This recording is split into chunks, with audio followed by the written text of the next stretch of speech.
He's the best-selling author of The Strange Death of Europe, and he joins us tonight. So, Douglas, I guess the obvious question, the president meets with Angela Merkel. Has her position on migrants softened at all? It seems to have totally overturned the politics and culture of her country. Has she rethought her views on it? It certainly has overturned the politics of her country. She imported an extra 2% of the population into her country in a single year in 2015.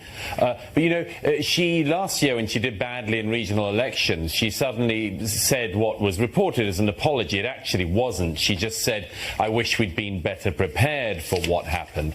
But, you know, the consequences of what she did in 2015, of opening basically the external borders of Europe to the world, anyone who walked in that could get into Europe, is still being felt all the time. You just mentioned, I mean, 12,000 people came into the Italian islands alone just last weekend.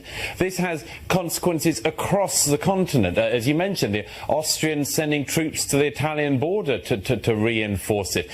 Just this past week, the Danish intelligence service said that the major threat to their country comes from the thousands of religious extremists in Sweden.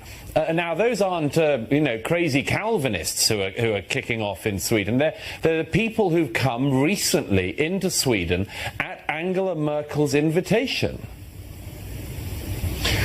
There was a New York Times piece today about the president's speech in Warsaw, and in it, because it's basically one long editorial, that paper now, they took a dig at the Polish government for not allowing the migrant flow that Germany and Belgium have. Central and Eastern Europe seem to be holding a line against this. Do you think they'll continue? Yeah, they have. It's one of the most interesting things about this I remark upon in my book. Western Europe and Eastern Europe think totally differently about this. You know, a right-wing prime minister in Hungary and a left-wing prime minister in Slovakia are absolutely as one on the fact they don't want to take in millions of refugees and migrants. They don't think that it's the job of their countries to be a home for anyone in the world who wants to walk in and call their countries home.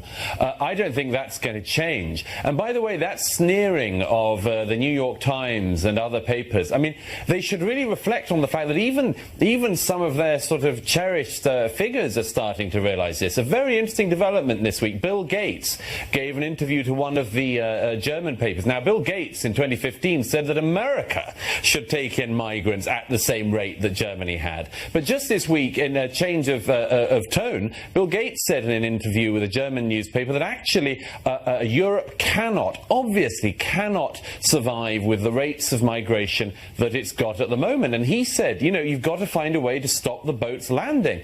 Now, if everyone is starting to realize this, why don't we start to think now about the ways to solve this? Because, as I say in my book, you know, there are a whole load of things we should have been doing from the beginning.